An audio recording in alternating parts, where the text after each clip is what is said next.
Assalamualaikum warahmatullahi wabarakatuh. Bapak fasilitator yang saya hormati, Bapak Reza Hadi Pertamaya MPDGR. Perkenalkan, nama saya Asep Nugraha Ansori, asal sekolah SDN 5 Muara Sanding, Kabupaten Garut. Saya sebagai peserta PKG PJOK Kabupaten Garut gelombang 1 tahun 2024. Dalam hal ini, pembelajaran PJOK berbasis proyek yang berkolaborasi dengan komunitas belajar sekolah. Di sini, saya akan mengumpulkan bukti karya dari rencana tindak lanjut yang pernah saya sampaikan bersama komunitas belajar yang ada di SDN 5 Muara Sanding. Nah, pada kesempatan ini, dalam program Limun Mabar Segar, yaitu 5 Muara Sanding, Mari Bergerak Bareng Sehat dan Bugar. Program ini tercipta dari kolaborasi antara guru PJOK dan komunitas belajar yang ada di SDN 5 Muara Sanding dengan tujuan untuk meningkatkan kebugaran jasmani, berbudaya, kreativitas peserta didik, menggali potensi, mengeksplorasikan kemampuannya, meningkatkan bakat dan minat peserta didik, bertanggung jawab, saling menghargai, dan peduli terhadap lingkungan. Program ini terlaksana selama bulan November kurang lebih 4 minggu.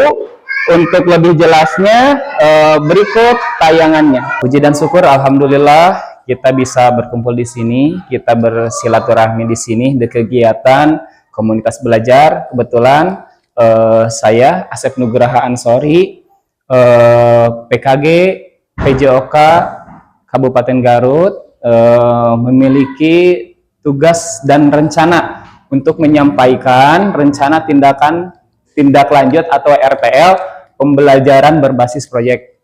Selama kurang lebih 3 bulan yang lalu, saya sudah belajar tentang berbagai kegiatan yang ada di PJOK, dan ini adalah implementasi yang akan saya terapkan khususnya di SDN 5 Muara Sanding. Pertama-tama saya ucapkan terima kasih kepada Ibu Kepala Sekolah atas dukungan, motivasi, dan juga dorongan yang telah diberikan, dan juga teman-teman dan juga rekan guru yang telah menyempatkan waktu bisa berkumpul di sini di ruang kolaborasi dan diskusi ini. Oke, untuk selanjutnya rencana tindak lanjut ini saya akan mengimplementasikan, memfokuskan pada kebugaran jasmani. Dilanjut. Nah, yang menjadi latar belakang saya melakukan kegiatan ini, yang pertama, perkembangan teknologi semakin berpesat. Nah, sejalan juga dengan tingkat kebutuhan. Tidak terlepas kebutuhan peserta didik dalam mencari informasi.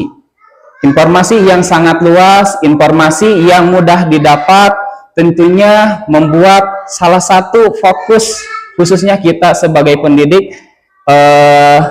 siswa sebagai aktor utama dalam menerima pembelajaran, tentunya memberikan dampak. Salah satu dampak buruk yang bisa diterima oleh siswa atau peserta didik, salah satunya yaitu siswa itu malas untuk bergerak, mager. Jadi kalau misalkan sudah pegang HP, informasi yang didapat senantiasa menjadi siswa itu menjadi acuh. Bahkan kalau misalkan siswa itu dipanggil tidak merasa atau tidak kedengaran. Nah, ini menjadi salah satunya. Yang kedua, yang menjadi latar belakang saya mengambil kegiatan ini, program ini, yaitu senantiasa siswa itu kalau misalkan tidak bisa bergerak, otomatis siswa itu tingkat kebugaran atau kesehatannya pun akan menurun. Bahkan kalau misalkan dengan istilah olahraganya itu, siswa yang kurang bergerak itu disebut dengan hipokinetik, dengan siswa yang tidak bisa bergerak gitu ya. Itu. Selain itu juga, nah, diharapkan dengan kegiatan ini siswa dapat berpartisipasi aktif, berkolaboratif, menciptakan potensinya dan meningkatkan keingintahuannya sehingga menumbuhkan rasa ingin tahu dan juga dapat berpartisipasi aktif dalam pembelajaran. Nah, di SDN 5 Muara Saning ini memiliki potensi yang besar dalam komunitas yang kuat, alhamdulillah, di mana para guru dan peserta didik berperan aktif dalam kegiatan sekolah dengan ketersediaan aset yang memadai seperti lapangan yang cukup luas, fasilitas memadai, dan mendukung untuk kegiatan, khususnya kegiatan olahraga. Berdasarkan hasil survei, tadi saya sudah sampaikan bahwa menjadi fokus permasalahannya itu adanya ketergantungan pada gadget khususnya untuk siswa. Yang kedua, rendahnya aktivitas fisik siswa. Selain itu juga pola hidup sehat pun turut menurun, itu ya. Program ini dirancang dengan tujuan mempromosikan suara, pilihan, dan kepemilikan siswa sebagai proses kepemimpinan peserta didik dalam pembelajaran, khususnya pembelajaran PJOK. Peserta didik dilibatkan secara aktif dalam proses perencanaan pelaksanaan kegiatan ini. Mereka diberikan kesempatan untuk memilih berbagai aktivitas fisik seperti halnya kegiatan aktivitas senam dan kegiatan yang lainnya. Dilanjut aja. Nah, adapun tujuan program, yang pertama mengurangi gadget, yang kedua meningkatkan kesadaran dan pemahaman peserta didik tentang pentingnya bergerak aktif, menjaga kebugaran jasmani dan pola hidup bersih dan sehat. Yang ketiga, mengaplikasikan pengetahuan tentang pentingnya bergerak aktif, menjaga kebugaran jasmani dan pola hidup bersih dan sehat dalam kehidupan sehari-hari melalui aktivitas senam dan permainan tradisional yang menyenangkan yang terintegrasi dengan pendidikan lingkungan. Yang keempat, mendorong keterlibatan peserta didik dalam menguatkan suara, pilihan, dan kepemilikan melalui diskusi dan partisipasi aktif siswa. Yang kelima, melestarikan kebudayaan lokal. Lanjut. Nah, adapun capaian langkah dan hasil yang diharapkan, untuk capaiannya, yang pertama, pemahaman akan bahaya penggunaan gadget secara berlebihan. Kita tidak bisa memungkiri bahwa gadget ini merupakan salah satu kebutuhan. Nah, alangkah baiknya kita juga harus arif dan bijak dalam menggunakannya, khususnya untuk peserta didik kita, karena peserta didik kita belum tentu bisa memfilter apa yang dia konsumsi. Yang kedua, meningkatkan keaktifan siswa dalam aktivitas fisik untuk bergerak dan menjaga pola hidup bersih dan sehat. Yang ketiga, meningkatkan kemampuan sosial dan kolaborasi. Yang keempat, pembentukan karakter positif. Yang kelima, meningkatkan antusiasme. Adapun langkah yang akan dilakukan, yang pertama ada perencanaan. Yang pertama diskusi. Nah, ini yang mungkin akan kita diskusikan. Nah, selain itu juga diskusi ini secara tidak langsung kita juga, khusus saya pribadi, sudah berdiskusi dengan peserta didik hal-hal apa saja yang mungkin dapat dilakukan oleh peserta didik. Yang kedua, membuat instrumen survei penggunaan gadget. Ini secara tidak langsung juga saya pernah memberikan sebuah instrumen survei penggunaan gadget, baik secara lisan ataupun secara tertulis kepada peserta didik. Yang ketiga, menginventarisir aset dan meninjau visi misi sekolah. Nah, ini tidak lain dan tidak bukan, saya mengajukan program ini sejalan dengan program yang ada di SDN 5 Muara Saning dalam mendukung visi misi sekolah, yaitu sekolah yang sehat. Yang kedua, pelaksanaan penyebarluasan instrumen secara acak. Kebetulan ini sudah saya lakukan. Yang kedua, sosialisasi akan pentingnya bergerak aktif dalam menjaga pola bersih hidup sehat dalam meningkatkan kebugaran jasmani. Yang ketiga, gerakan limun mabar segar. Ini adalah salah satu kata yang saya ambil, yaitu artinya 5 Muara Saning, mari bergerak bareng, sehat dan bugar. Yang ketiga, refleksi dan evaluasi. Dari hasil ini, nanti kita akan melakukan refleksi bersama-sama, berkolaborasi dengan peserta didik. Dan yang terakhir, yang hasil yang diharapkan, yang pertama, Penggunaan gadget dapat dikendalikan sesuai dengan kebutuhan. Jadi, siswa itu diharapkan setelah melakukan berbagai aktivitas, memiliki kesibukan aktivitas, khususnya aktivitas fisik, diharapkan siswa itu setidaknya bisa mengurangi penggunaan gadget, khususnya yang ada di rumahnya masing-masing. Itu. Yang kedua, kebugaran dan kesehatan terjaga. Yang ketiga, terjalin hubungan sosial yang baik. Saya percaya dan yakin bahwa siswa yang aktif dalam berolahraga, perundungan yang sekarang marak, insya Allah kita bisa menekan itu. Yang keempat, terbentuknya karakter dan nilai positif. Itu sudah jelas ya. Yang kelima, ini komunitas belajar yang kuat. Dengan adanya kolaborasi antara guru, peserta didik, kita bisa menjadikan komunitas ini menjadi kuat dan berfokus pada peserta didik. Lanjut.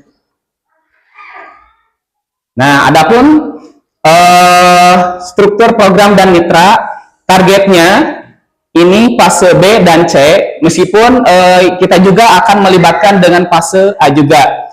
Skala program ini dilaksanakan setiap hari Sabtu sebagai pembelajaran kokurikuler dan ekstrakurikuler. Kokurikuler kita sebagai tambahan pembelajaran yang ada di kelas, seperti halnya mungkin di pelajaran IPAS tentang pencangkokan, pembelajaran IPAS tentang kesehatan, ataupun pembelajaran yang lain, termasuk pembelajaran PAI juga ya, bisa dimasukkan itu.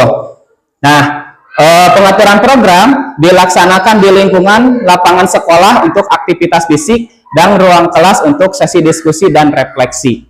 Untuk waktunya direncanakan selama 6 minggu terhitung bulan November sampai Desember, dan mitranya yang pertama kepala sekolah sebagai penanggung jawab dan evaluator. Jadi nanti kita ini sebagai pelaku khususnya nanti akan mendapatkan evaluasi dari ibu kepala sekolah, dan saya sendiri sebagai guru PJOK sebagai fasilitator utama, dan sebagai fasilitator pendukung guru kelas, orang tua dan komite sebagai penghubung dan sumber daya pendukung lainnya. Nah, ini direncanakan berdasarkan aset yang kita miliki. Kapasitas yang dimiliki sekolah, yang pertama sumber daya manusia. Yang pertama kepala sekolah yang cekatan dan inovatif. Yang kedua guru berpengalaman dan tersertifikasi, peserta didik antusias, dan komite sekolah peduli. Kemudian aset fisik, lapangan olahraga yang cukup luas sesuai dengan skala yang ada. Maksudnya skala siswa yang kita miliki. Yang selanjutnya fasilitas sekolah yang memadai, dan untuk aset sosial terjalin hubungan baik antara kepala sekolah, guru, peserta didik, dan komite sekolah sebagai penghubung dengan orang tua. Alhamdulillah. Nah, untuk aset agama dan budaya ini sesuai dengan ajaran agama kita bahwa menjaga hidup bersih dan sehat itu adalah suatu hal keharusan ya. Ajaran agama pentingnya hidup bersih dan sehat. Selain itu juga permainan tradisional masih dikenal oleh sebagian besar orang tua. Nah, pemanfaatan aset, maaf Bu, sedikit lagi. Nah, komunitas belajar merencanakan program yang dilaksanakan ini yang saya paparkan ini, penggunaan fasilitas sekolah seperti lapangan dan ruang kelas dalam mendukung kegiatan, komite sekolah dan orang tua sebagai pendukung kegiatan. Lanjut. Nah, ini rencana evaluasi, ada lini masanya di awal, pertengahan, dan akhir. Untuk awal melakukan asesmen awal sesuai dengan kebutuhan. Pertengahan program, guru menyebarkan survei yang telah saya lakukan secara tertulis dan wawancara, sekaligus juga observasi awal. Di akhir program, refleksi kelompok dan individu serta evaluasi penilaian peserta didik terhadap keterampilan peserta didik, kerjasama, dan sikap. Orang tua memantau partisipasi dan perubahan penggunaan gadget, komite sekolah melakukan feedback untuk perbaikan dan keberlanjutan program. Sumbernya, sumber informasi dari siswa, guru kelas, kepala sekolah, orang tua, dan komite. Untuk alat pengumpulan datanya, saya menggunakan alat survei. wawancara, refleksi pribadi, kelompok dan siswa, instrumen kinerja lainnya. Lanjut, Bu. Nah, ini mungkin yang menjadi tantangan saya dan juga mungkin nanti sama teman-teman. Yang pertama, tantangan pertama, keterbatasan waktu dan komitmen guru untuk terus mendampingi kegiatan setiap minggunya. Solusinya, melakukan rotasi tugas guru sebagai fasilitator dan memanfaatkan komunitas belajar dan orang tua untuk mengikuti kegiatan secara bergantian. Yang kedua, siswa kurang tertarik dan bosan dalam melakukan aktivitas senam dan permainan tradisional. Nah, ini memberikan aktivitas senam dengan lagu yang viral. Ini saya sudah cobakan. Kemudian Sabtu kemarin saya pernah mencobakan melalui lagu-lagu yang sedang viral. Alhamdulillah, antusiasme anak pun meningkat dengan gerakan yang mudah diikuti, dimodifikasi. Dan untuk permainan tradisionalnya mungkin nanti di akhir semester sambil menunggu hasil evaluasi dari ibu bapak guru, siswa juga akan melakukan kegiatan permainan tradisional. Itu. Tantangan ketiga, banyaknya agenda perilaku bersih dan sehat yang direncanakan. Alhamdulillah kita juga sebagai sekolah adiwiyata sudah merencanakan terlebih dahulu. Ada rancangan 1 tahun dan 4 tahun ke depan. Itu memuat semuanya kurang lebih 7 komponen. Nah, ini adalah beberapa komponen. Jadi, solusinya membuat skala prioritas. Nah, seperti pengolahan sampah, ekobrik, kompos, ekoenzim, dan pemberian makanan sehat, serta kerjasama dengan orang tua. Yang keempat, keterbatasan waktu untuk melakukan refleksi evaluasi yang mendalam. Mengelola refleksi dan di setiap akhir sesi dan memberikan kesempatan kepada siswa untuk berbagi pengalaman secara bergantian. Ini mungkin dokumentasi yang pernah kita lakukan bersama-sama. Lanjut. Oke, akhirnya hatur nuhun. Ini mungkin ada sedikit kata-kata bekal dari saya. Hidup sehat itu pilihan. Bergeraklah selagi hidup, bergerak aktif dengan pola hidup bersih dan sehat demi masa depan yang lebih baik. Akses Nugraha 2024.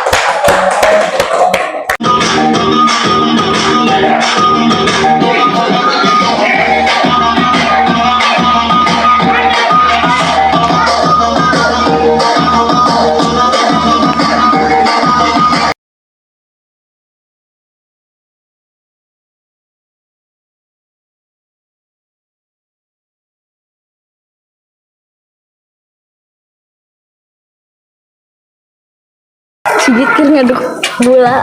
Sokras. Kira ngaduk dodol. Sokras. Juga pas dapat ke bawah, malah jadi rasanya asin. Yo. Terus.